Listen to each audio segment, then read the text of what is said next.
You're listening to Online Pet Health Podcasts with Dr. Megan Kelly. Continuing education for veterinarian rehabilitation therapists. Learn more at onlinepethealth.com. Hey vet rehabbers, thank you for taking the time in your day to join me as we talk about all things vet rehab. If this is the first time you're listening to the Veterinary Rehabilitation Podcast, welcome. Please don't forget to hit the subscribe button so you get notified every Wednesday when I release my podcast. Now, today is the start of our equine series. It's going to be a really interesting one because we have two lecturers teaching this series. If any of you were at the Vet Rehab Summit 2021, you would have seen we introduced our dual webinar concept, where we have lecturers from two different species lecturing together. When Anae first suggested this idea, I will be honest, I was a little hesitant, but it was an amazing success, and so we carry this idea forward to this year's equine series, where Amy Hesback, primarily a small animal vet rehabber, and Gillian Tabor, more an equine vet rehabber, join forces to close the loop for us, linking orthopedics and neurology with neuroplasticity in equine practice. Now, Onlinepethealth multi and equine members, this is a live webinar series, but you will get access to all the recordings in your library if you cannot make the live time. Equine members now have 99 hours of training in our equine membership. If you're not a member, you can still purchase access to the series and you will get 30 days access to the recordings. This webinar series is kindly sponsored by SAPRA, the South African Animal Physical Rehabilitation Association. Now, today's podcast is about 7 top tips for running a successful mobile vet rehab practice. I started my practice as a mobile practitioner and then eventually progressed to a brick and mortar practice. I really think you're going to enjoy this one. Hey vet rehabbers! Now, if you already have a mobile clinic or you're wanting to set one up, this podcast is for you. It's going to help you get your ducks in a row. As the saying goes, failing to plan is planning to fail. So, do you spend your days treating your patients and the nights doing all your notes and admin? Today, I'm going to share some top tips with you to help you be more efficient throughout the day so you get to sit with your hubby or wife, feed up with a glass of red wine in the evenings instead of writing out your notes till after hubby or your wife has gone to bed. There is one thing about our profession, and it's that we invest a lot of time treating our patients, and this means we are often really time-strapped. Adding on to this, when you're a mobile vet rehabber, you also have to drive everywhere, and you can spend anywhere from 1 to 3 hours a day in the car, depending on the area you serve. So what can we do to prevent us from working day and night? So I've got 7 top tips for you. My first one is be organized. You need to spend each day planning, making sure that you're ready for the next day. Now, this involves which patients you're seeing, what's your route you're going to take, what equipment you need, contact details for the owner should you be running late, names and phone numbers of handlers or grooms if needed. Planning your next day the evening before, I find, is the best, and it makes you just wake up in the morning and you're ready for the day. You also want to make sure you have a mobile, efficient filing system for your notes. Now, I just stumbled upon a really cool note-taking app called ScribeNote. And out of all the softwares I've seen, I think it's probably the best suited to us because you can custom make your own notes and records. I find the other softwares quite limiting. A lot of them are human softwares which we sort of adapt. And I really like this one. You can actually post a voice note, which you can then listen to at a later stage to summarize into notes. So if you're too busy at the time, or maybe you're driving, you can record the last patient's notes as you're driving to your next client. And then when you get your gap to do your notes, you can listen to the recording and then write the notes. So you need to decide which software works for you and when and how you're going to do your invoicing and note-taking. Now, this will really depend on the individual, but for some it might be easier to take 5 minutes after each patient, and once you arrive at the next patient, I would suggest. That way you make sure you're never late. For others, they might allocate an hour at the end of the day, and that might be more ideal for them. The trick is to be consistent and never allow yourself to put off the paperwork. The sooner and more regularly you do it, the better. Otherwise, you might find yourself at a client and you realize you forgot to do last week's notes. By this time, you might have forgotten your findings or what suggestions you made to the client, and it can be extremely embarrassing giving the same recommendations 2 weeks in a row. Another app which I find really useful is Trello.com. You can use it to record who you need to phone, invoice, and then also move the names into completed folders once you're done. Go and check it out. Having systems for everything is really important when running any practice. Now, not only your mobile clinic, you might think why you need to write systems down. It's just me, I'm the only person. Well, here are a few scenarios. Number one, you might want to take a holiday and employ a locum to cover, and then they're going to need to know exactly how you run your practice. And then also, when you're planning on expanding your business, you might want to hire other team members. It's really important that your clients have a consistent customer experience. So if you have systems for everything, when other people start taking over, there's no change or no disruption for your clients. When you create systems, it's really important that you don't forget things. If you know every time you book a new patient, you need to do 5 steps, then you follow those 5 steps every time. So 1 might be getting the history from the vet or any radiographs, 2, preparing for the case the night before, 3, taking a new client forms for your measurements. These are just examples.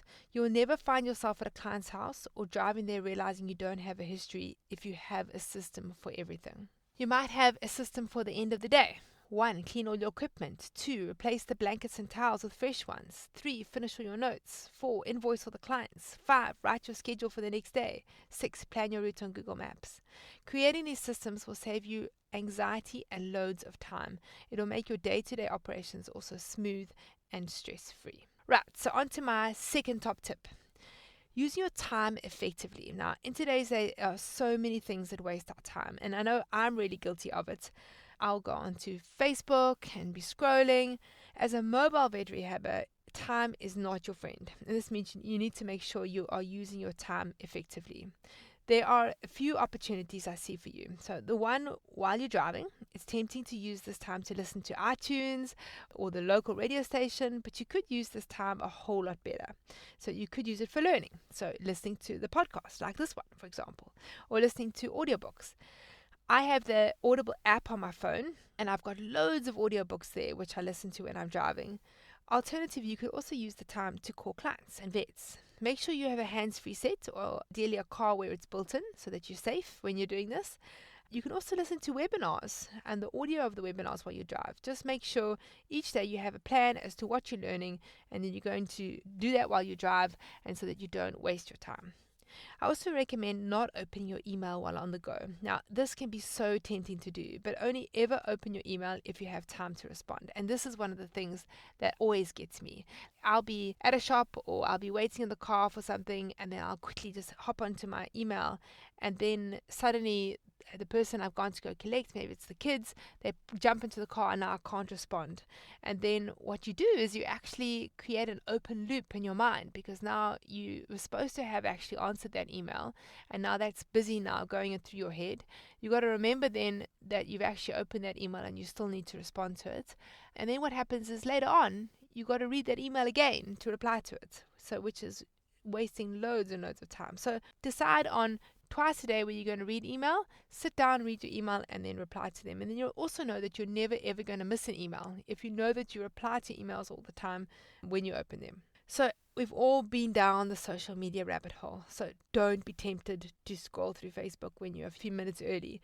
By all means, use that time to post things. So create before you consume, but I would also suggest allocating a certain time each day to checking social media and doing your social media. If you're interested in learning more tips and advice about time maximization, Onlinepethealth members, we have training about this in our business basics area. So on to my third top tip. This is about optimizing your travel. Now, using an app like Google Maps is a great way to plan your route. You can enter the destinations into the app in the order that you want to go in and that you need to see your patients in. The last thing you want to be doing is getting lost and driving around in circles, especially if you're already late and if there's lots of traffic. Now, it's a sure way to get your stress levels up there. You can also use this to measure the kilometers for your mileage charges. Now, there are a few different ways you can charge for mileage. I cover that in my Vet Rehabber's Ultimate Guide for setting and increased prices. You can download that PDF by visiting onlinepethealth.com/pricing. Now, I would suggest always having a 15-minute buffer on either side of your appointments for the unexpected hold-up. Now, If you are doing mobile together with your brick and mortar, this can be really tricky. And I remember when I was in practice, really struggling with this. And what I did, I would go to visit patients in the mornings, and then in the afternoons, I would have consult booked. And then I would get to a horse, and we couldn't catch the horse. And now I had driven an hour out to go and see this horse, so I had to see it, and we're struggling now to catch it, or I couldn't find the groom.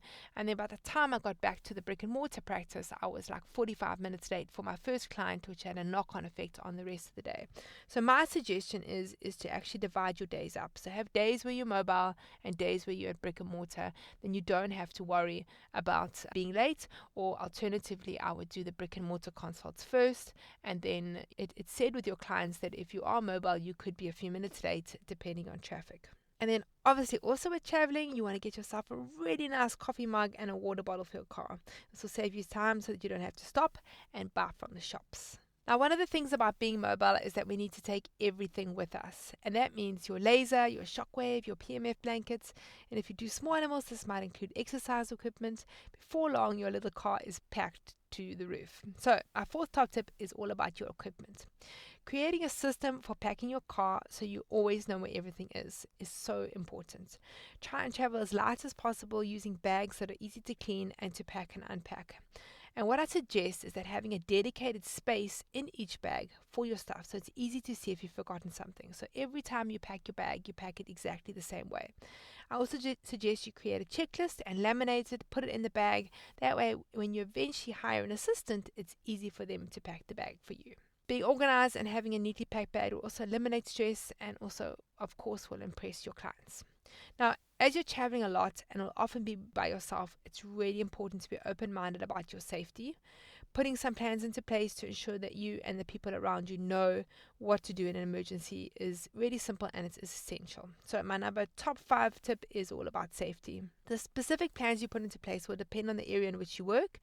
But I think what you could do is start by placing a card with all your emergency information, your contact, your medical aid, your allergies into an accessible and visible place in your bag or box, and another one in your vehicle.